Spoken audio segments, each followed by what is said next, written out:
Krishna Prasthaya Bhutale Srimati Bhakti Vedanta Saviniti Namine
Krishna, Krishna Krishna, Hare Hare, Hare Rama, Hare Rama, Rama Rama, Hare Hare.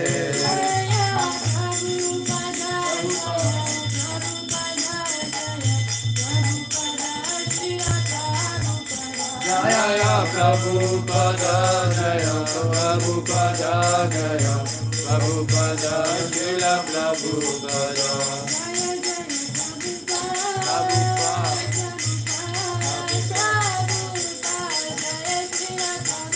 Jaya Jaya Prabhupada, Prabhupada, Prabhupada, Jaya Jaya Prabhupada. Jai Prabhupada ki Jai. jai. Hare Krishna everyone. Welcome to the Srimad Bhagavatam class. So today we are reading from Canto 8, chapter 24, and I'm just gonna check the verse. Verse 10. Okay.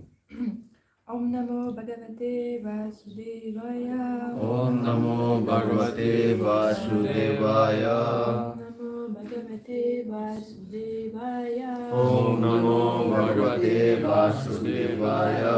Om Namo Bhagavate Vasudevaya. Om Namo Bhagavate Vasudevaya. So verse 10. Yeah. I'm gonna read the Sanskrit. Tatra Raja Rishi Kashim Tatra Rajarshi Kashi. Namna Satyabrato Mahan Namna Satyabrata Mahan. Narayana Parotapa Narayana Parotapa. Tapasha Shalila Shanaha Tapasha Shalila Shanaha. Tatra Raja Rishi Kashim Tatra Rajarshi Kashi. Namna Satyabrato Mahan Namna Satyabrata Mahan. Narayana Parotapa Narayana Parotapa. Tapasha Shalila Shanaha Tapasha Shalila Shanaha. Tatra Raja Rishi Kashim Tatra Rajarshi Kashi. Namna Satyabrato Mahan Namna Satyabrata Mahan. Narayana Parotapa Narayana Parotapa. Tapasha Shalila Shanaha Tapasha Shalila Shanaha. Tatra Raja Rishikachin Tatra Rajarshi Kashi. Namna Satyabrato Maham Namna Satyabrata Mahan. Narayana Parutapa Narayana Parotapa. Tapasa Salila Shanaha Tapasha Shalila Shanaha. Tatra Rajarshi Kashi. Tatra Raja Rishikachin Namna Satyabrata Mahan. Namna Satyabrato Maham Narayana Parotapa. Tapasha Shalila Shanaha. Tapasa Salila Shanaha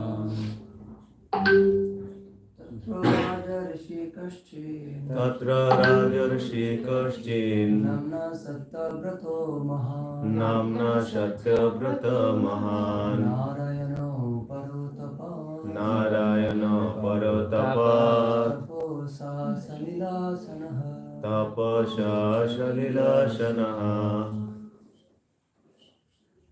Mataji, would you like to try? Okay. Tatra Raja Rishi Kashin. Actually, I have specs. No problem. Namana Satyabrata. Satyabrato Mahan Narayana Paro Tapa Sali Sana. Haribo. Hare Krishna. Thank you.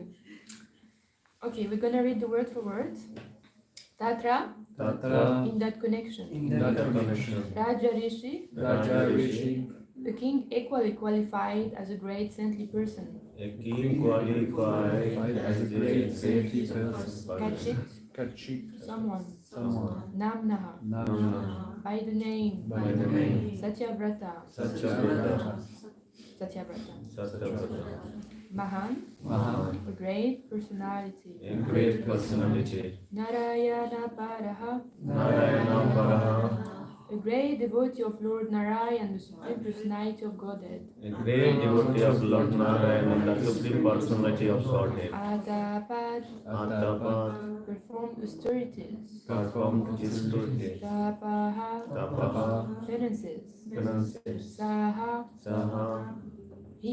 he. Shalila Shanaha, Salila, only drinking water. only drinking water. Translation by His Divine Grace, Srila Prabhupada Ki Jai. During the Shakshushaman Vatar, there was a great king named Satyavrata, who was a great devotee of the Supreme Personality of Godhead. Satyavrata performed austerities by subsisting only on water. Purport. The Lord assumed one fish incarnation to save the Vedas at the beginning of the Swayambhuva Manvatar, and at the end of the Chakshusha Manvatar, the Lord again assumed the form of a fish just to favor the great king named Satyavrata. As there were two incarnations of Varaha, there were also two incarnations of the fish. The Lord appeared as one fish incarnation to save the Vedas by killing Hayagriva, and he assumed the other fish incarnation to show favor to King Satyavrata. End of the purport. Om Gyanati Mirandasya Gyananjana Shalakaya Shakshurunitam Yena Tasmai Shri Gurave Namah Shri Chaitanya Manobhishtam Strapetam Yena Bhutale Swayam Rupa Kalamayam Dadati Svapadam Tikam Vandeham Shri Guru Shri Bhuta Kamalam Shri Gurun Vaishnavam Cha Shri Rupam Sagrajatam Sahagana Raghunatam Nitantam Sajivam Sadvitam Savadutam Parijana Sahitam Krishna Chaitanya Devam Shri Radha Krishna Padam Sahagana Lalita Shri Vishakam Sham Hare Krishna Karuna Sindhu Dinabandhu Jagatpate Gopesha Gopika Kanta Radha Kanta Namostute Tapta Kanchana Hare Rama Hare Rama Rama Rama Hare Hare. Hare Krishna. Hare Krishna, everyone. Thank you for giving me this opportunity to give class today, even though I was already giving class yesterday. So unfortunately, you have to hear again from me. Actually, I was thinking this morning that it is actually a great opportunity to give class because we have an opportunity to dive into the Srimad Bhagavatam when we are preparing the class. So we can really dive into the pastime of Srimad Bhagavatam and really absorb them and reflect, introspect into our own life and see how we can actually apply this knowledge into our own life. So today the verse is very short purport. So I'm just gonna remind what happened in this pastime. So it is speaking about the Supreme Personality of Godhead incarnated as a fish, and he incarnated two times. The first time it was to save the Vedas, and the second time it was actually to save King Satyavrata. And what happened during that pastimes is that King Satyavrata, he was performing a lot of austerities because he wanted that the Supreme Personality of Godhead appear in front of him. So he was by performing some oblation by the river, and so then he took some water to do his oblation, and in his hand he found a fish, and the fish started to speak to him, small fish, and started to tell him like, please, like, save me from the water. And so King Satyavrat, he felt great compassion, and then he said, okay, I'll take you home. And so anyway, he put it in his aquarium at home. But the fish started to grow so much that the fish were like too fat, too big for the aquarium. So he put it in a well, and then the fish become too big for the well, and then he put the fish into a river, and it was also too big for the river, and then he put it in the ocean. So then King Satyavrat, he realized, oh, this is the Supreme Personality of Godhead. So the king wanted to actually show him that he was the Supreme. The fish wanted to show to King Satyavrat that he was the Supreme Personality of Godhead. And so the fish told him, the Supreme Personality of Godhead told him that I will appear, there will be great inundations. I don't know if it's great, but there will be an inundation. And at that time I will come with a boat, which will be on my horn. And then on that boat, you just come on that boat and you will be saved. So from this pastime, we can learn about that, actually Krishna always protects his devotees. From when devotees, are surrendered to him, he will always protect them.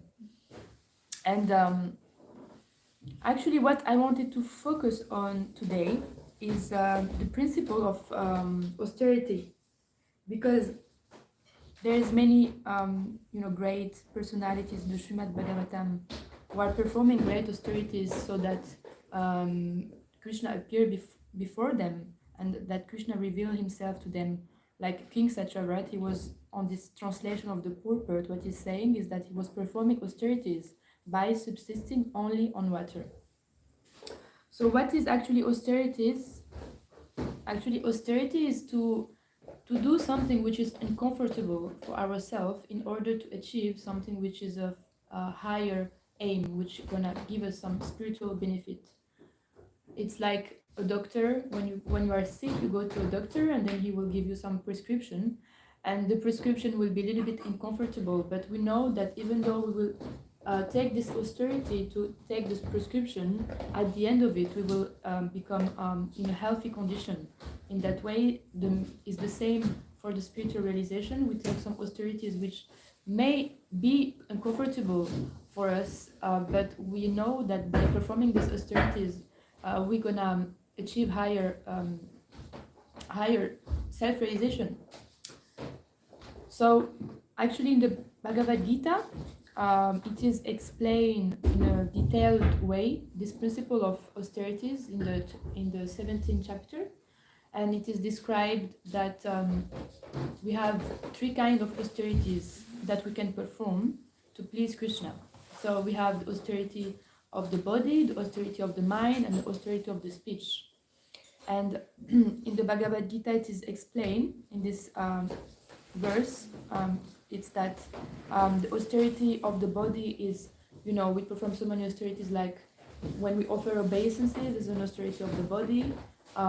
Especially when new people come in the temple, this is the first thing they notice, like, why are you bowing down so much, So to offer respect.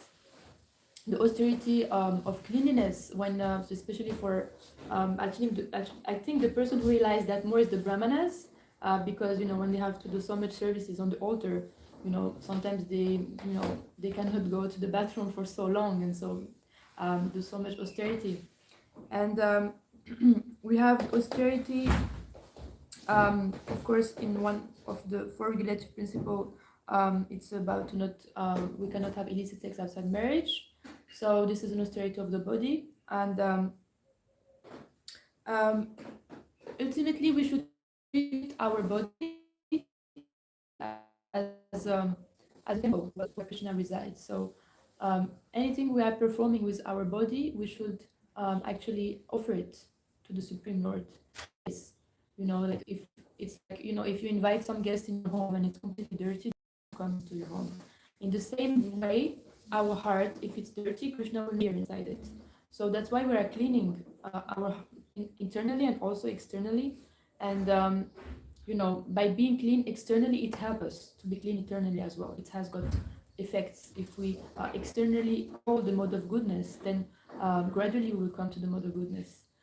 So, and then it is speaking about the austerity of the speech, which is the austerity of the speech is actually to speak the truth, being straightforward, but always being saying things in a pleasing way, which is not disturbing for others.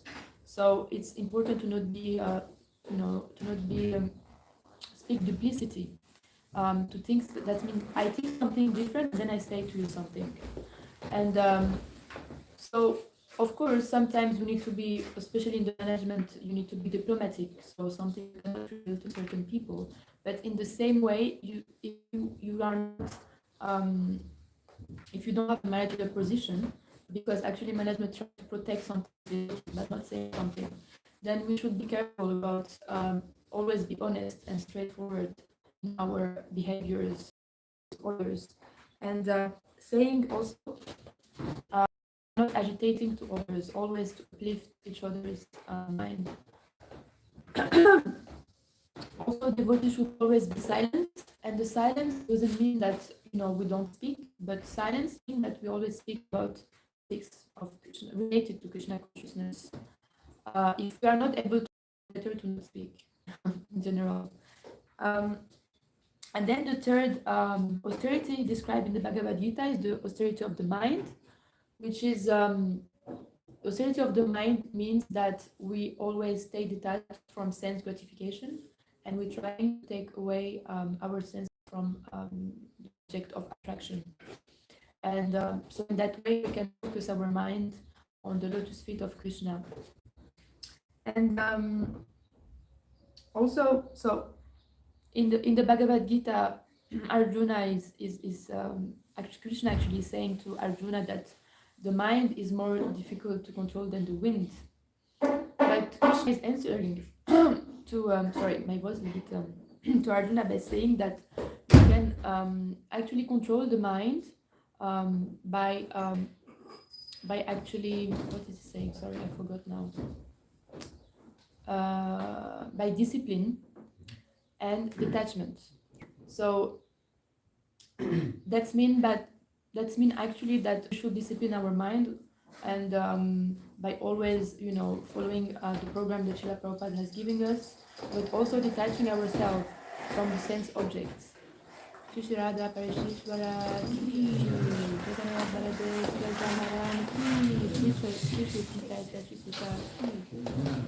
So we can try to pray to Radha Parisisvara to always, to actually take control of our mind, so that our mind always become absorbed in their thoughts, and that it's always absorbed in serving them and stand kirtan. And this marathon is a great opportunity so that our mind become absorbed in how we can give Krishna consciousness to others. It is also described that the mind, that actually austerities can be performed in different way. So we can perform austerities in the mode of goodness, in the mode of ignorance, or in the mode of passion. And what does that mean? It's like when we are actually performing austerities in the mode of passion, that means that we are putting ourselves in the center, and we are not actually performing austerities for Krishna, but we are performing austerities for getting some subtle sense of respect of others, and getting name, fame of others.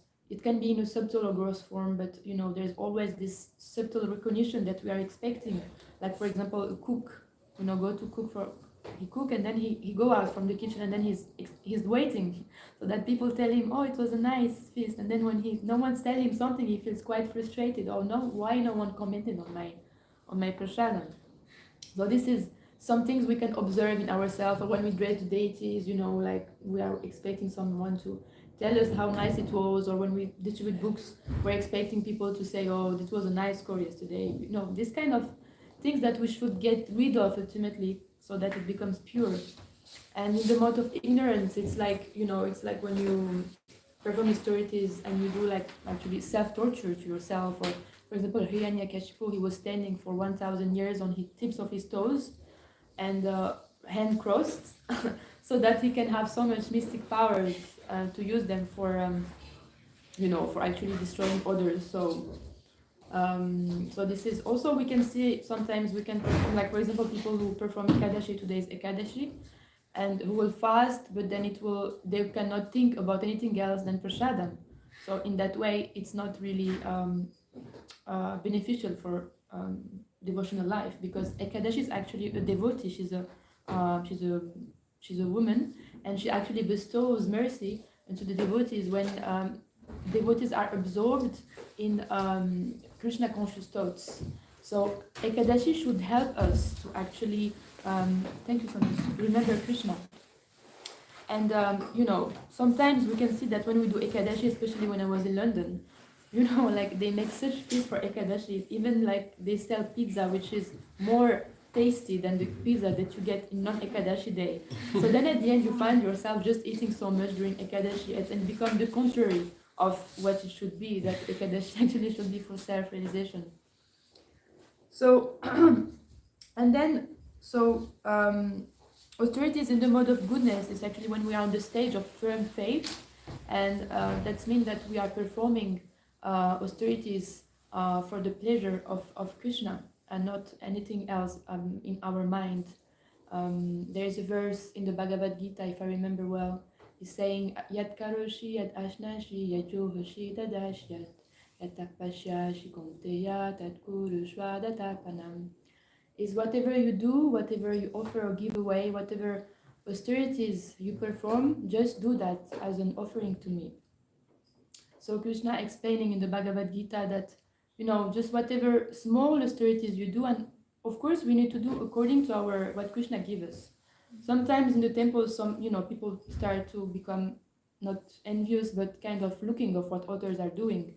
And then, oh, you're not doing that much service, why you're not doing that much service. But actually, we should not think in that way, because then we become a little bit proud that we are doing more than others. But actually, we should, just be, do whatever we can do, and not, see what others are doing, and just taking care of our own Krishna consciousness. So, in the same way, Krishna is explaining in the Bhagavad Gita, in the 18th chapter, he's saying that one can understand me as I am, as the Supreme Personality of God, and only by devotional service. So actually, these austerities, when they are not performed to please Krishna, it's the main ingredient is then missing. It's like if you do reception, you invite, you want to invite people, and then you cook so much, and then you realize at the end that you didn't send the letters to invite them. So it's actually useless. Or if you are a gardener, and then you are preparing the earth, you put the water, it takes you weeks and weeks, and then you realize that you didn't put the seed, so then it's not, it's useless. So in the same way, Krishna is always repeating, it's devotional service, it's not service.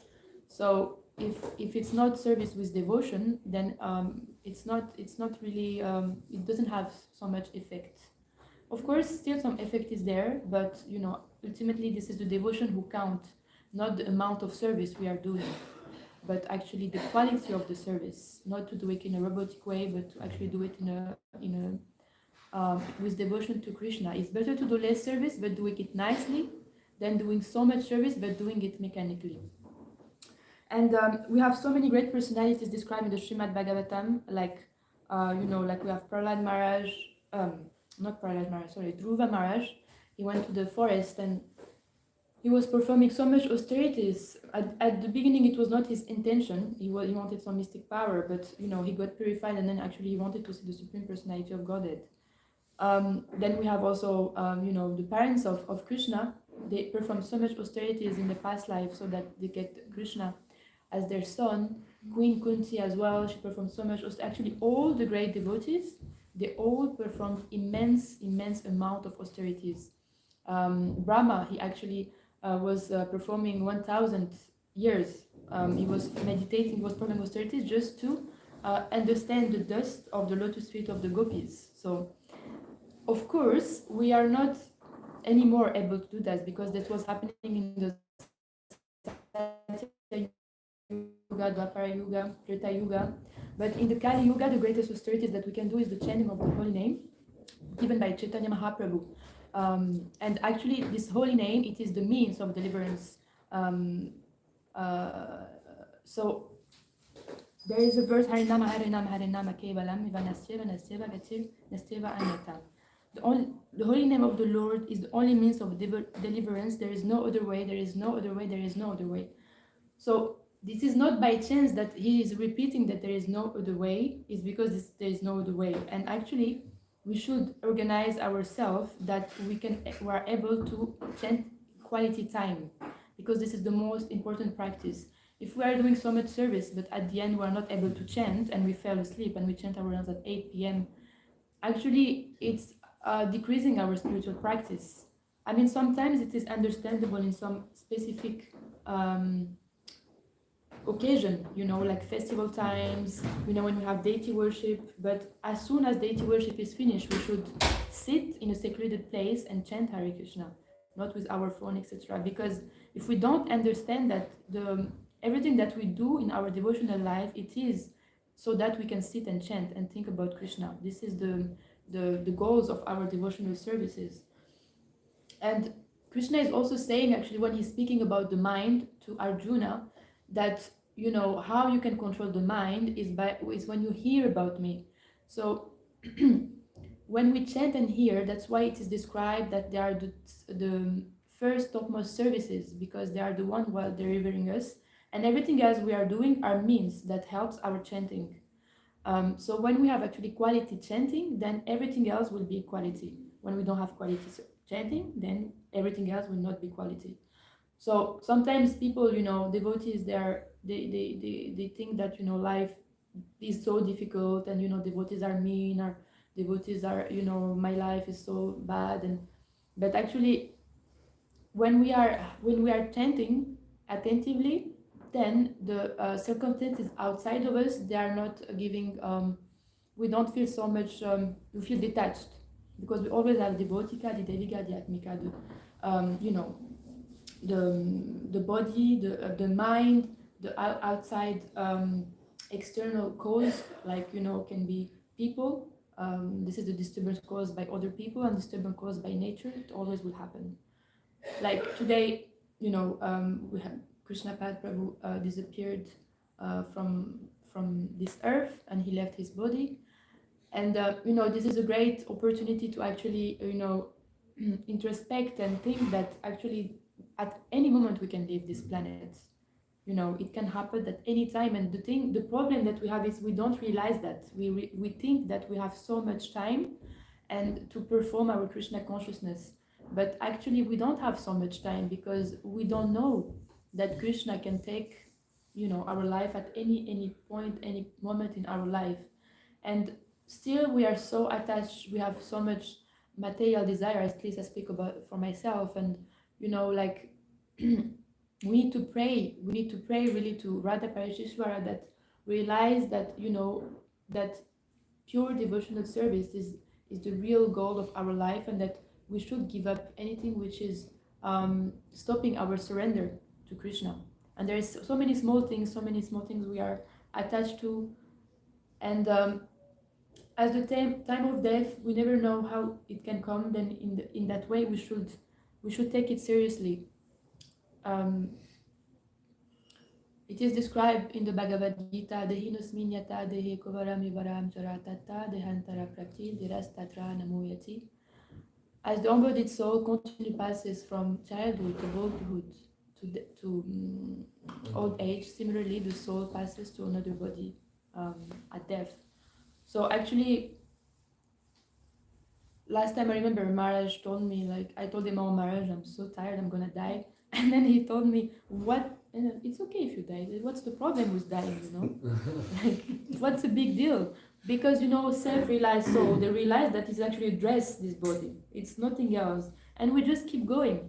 And of course, for us, it's such a big thing, because we don't realize that we are a soul yet. So, at least myself, but... So actually we should see death in that way, that death is an opportunity also to, if we work on our consciousness to remember Krishna, then we can go to a higher position to remember Krishna. Actually, Prabhupada, he said that the most important verse in the Bhagavad Gita is the 4:9, Janma Karma Shane Divyam Evam Yovetita Dvata Tekta Dehan Tunar Janma Naintimameti Sorjuna. If one remembers my pastime, remembers my appearance in this world, then he will be able to go back to me. So this is the most important thing we have to do, is to actually come to that stage that we are able to remember Krishna. And how do we do that? Is when we are chanting the holy name, and when we get the mercy to realize that the holy name is not different from Krishna himself. And at that moment, we can remember the pastime and we can remember Krishna. Of course, this is a very high stage, but we should also, aim for that. But to aim for that, we need to be conscious that the chanting is very important. And if we don't chant attentively, then nothing is gonna happen. We cannot just hope that maybe sometimes we get some mercy from someone and that suddenly everything gonna change. We need also to endeavor for our spiritual progress. Today is the also disappearance day of Devananda Pandit. So actually it's not really, but it is matching somehow with this verse, because actually Devananda Pandit was doing so much austerities, but his austerity was aimed, so he was a great scholar and he knew the Srimad Bhagavatam very well, so he became a guru and then he got so many disciples. But actually his austerities, he didn't understand the goal of the Srimad Bhagavatam, so he was just he had a Mayavadi actually approach to the Srimad Bhagavatam. And so what happened one day is, what is his name already? I think it was Srivas Pandit.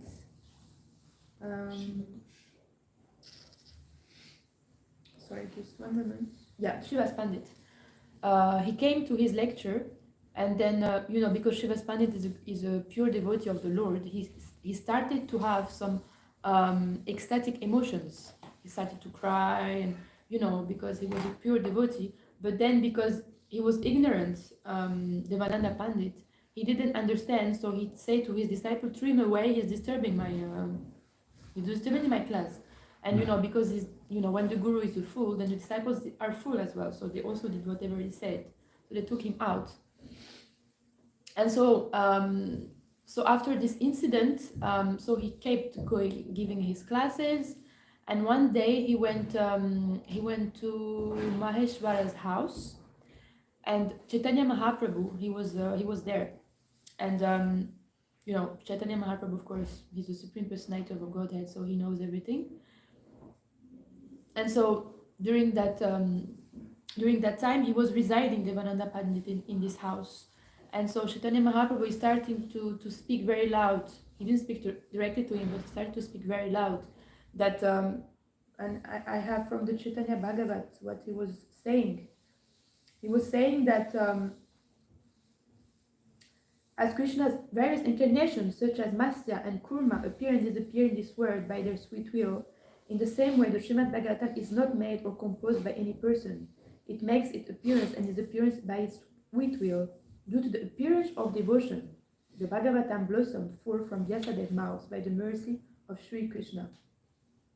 And then he was saying that this fool has no understanding of the Srimad Bhagavatam, because he didn't understand the main goal of the Srimad Bhagavatam, which is devotion.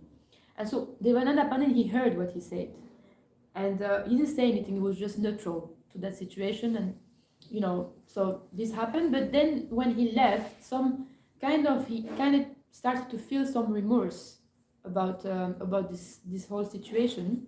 And so what happened is that one day there was a great devotee called Radha Pandit, who was giving there was a and then it was like 2 days of kirtans, chanting, because at that time the kirtans they had, it was not like now they could dance for like 2 days or something like that. So and then Vakreshwara Pandit, he started to have ecstatic symptoms, And so Devananda Pandit actually, he started to serve him. He took a stick and then he started to control the crowd because it started to become a little bit like overwhelming. and then after that, he fainted, Vakeshvara Pandit, because of ecstatic symptoms. And so Devananda Pandit, he took the dust of his feet and he put it on him. And so, because he served the pure devotee, he got the mercy actually of Vakeshvara Pandit. And so his heart started to transform. And one day, Chaitanya Mahaprabhu, he came to see his mother, visit to his mother at the Ganges. And so actually all the devotees came to visit him and ask him for forgiveness for the offenses they did. And so, because the Supreme Personality of Godhead is very merciful, he forgave everyone. And Devananda Pandit was one of them. And he told him, okay, I will forgive you, but you need to go to I forgot his name, sorry. It was not like it was Shiva's Pandit, and you need to beg forgiveness from him. So then he did that, and when he did that, he became his foremost devotees.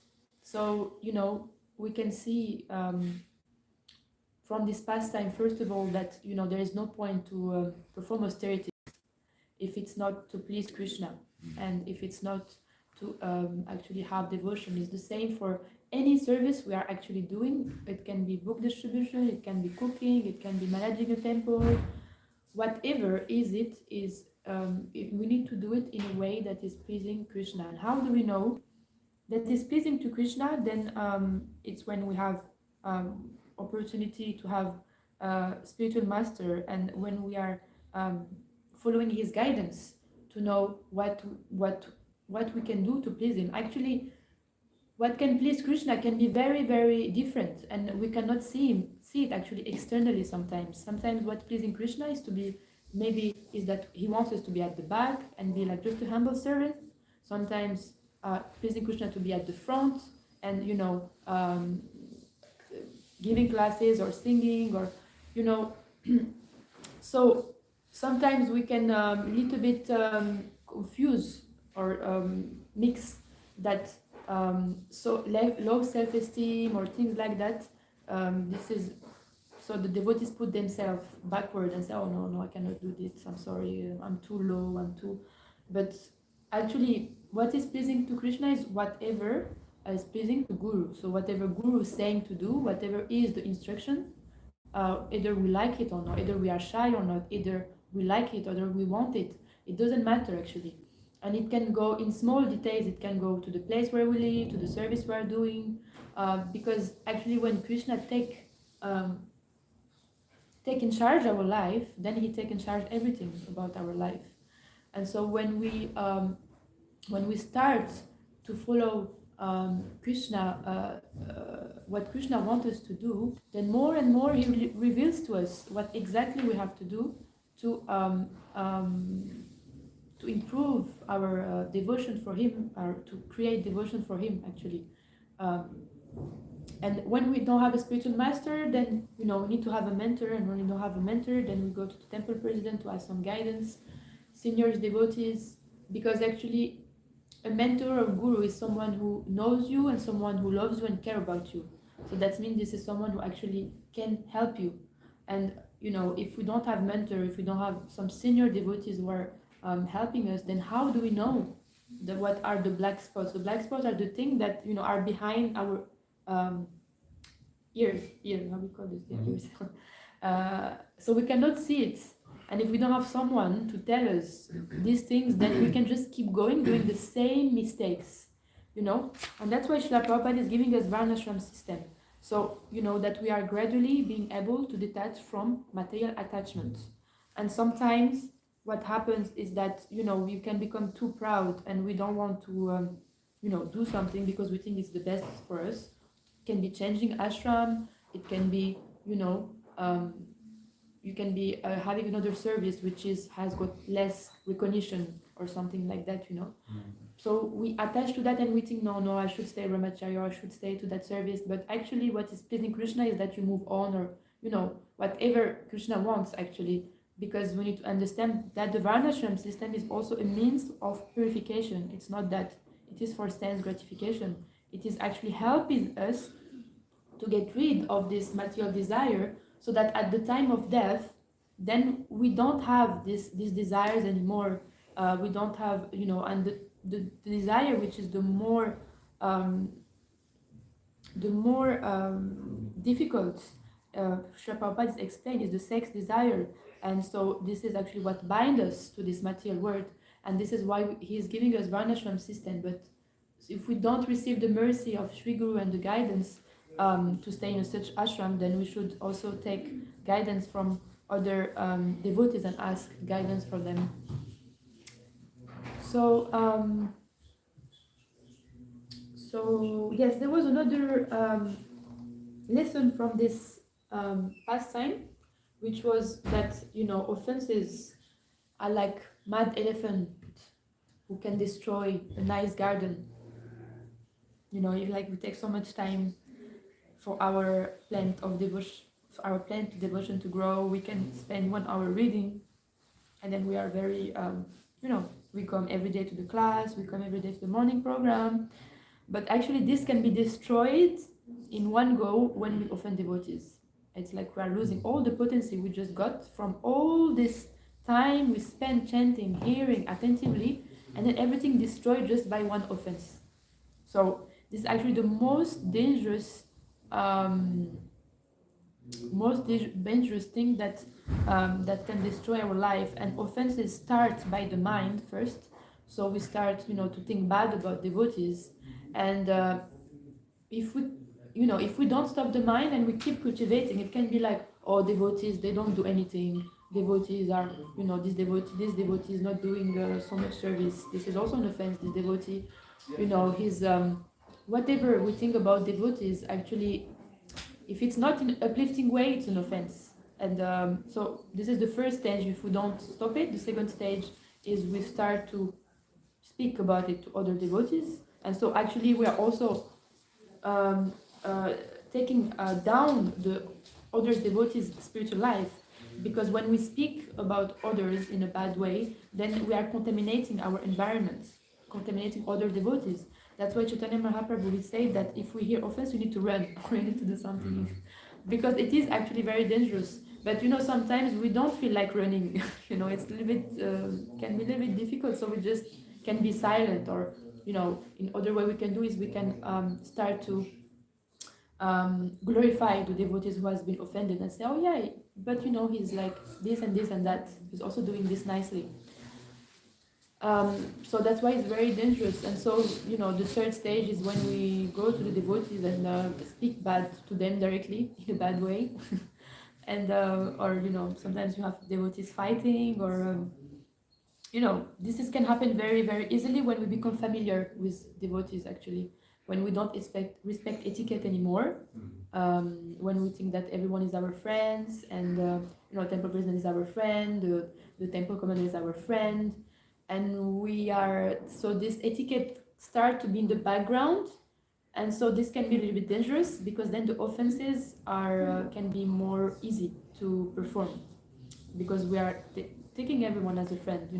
Of course, when we live in such a small temple, sometimes it's difficult, because we create maybe more relationships with others, and so we want to feel as a family, and this is there. But we also need to be conscious that that we should respect our authorities and not become too familiar with them. Okay, so I will stop here for today. Thank you very much for your kind attention, and please, if you have any comments, correction, or any realization. Yes, thank you. Hare Krishna. Thank you for your class. Very nice class. Thank you. A lot of information in short time, just in your style. Thank you. You make one statement that if we do an attentive service, rather we do less service and attentive than more inattentive. Mm-hmm.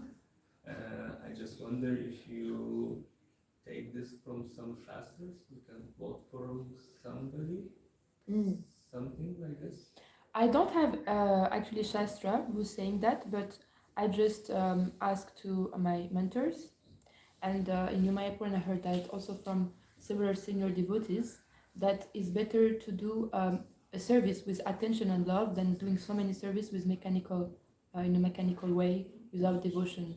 And of course, not that we have devotion, but that's mean taking the time to do it nicely. It's like if you cook a feast and then do everything quickly and then you don't have enough, it's not nicely prepared for the devotees. You don't clean the kitchen properly, then it's not pleasing to either Krishna or the devotees. But if we take more time to clean the kitchen, cook nicely, then it's more pleasing in that way. Of course, if we are able to do so much services in a nice way, then it's nice. But not everyone are able to do in a big amount of services in a short time, and also that not all the devotees has got the same propensity, the same body, the same amount of austerities that they can give. Everyone has got different physical, emotional, like different. Some people are sick, different kind of energy that has been given to others. Yeah. Okay, thank you very much. This makes more clear because when you sound first, for me it was like I do less service, but more quality, better quality. That it's the same like when we chanting, yeah. When we chant inattentively, it's not mean that we have to chant less. Yeah. We have to chant actually more to get chant more better. When we do offenses to holy name, we have to chant more. When we chant inattentive, we have to chant more. It's not mean that we have to chant faster in the same time, but we have to chant more, to improve our chanting. That this only medicine for improve our chanting is chanting. There's no other way.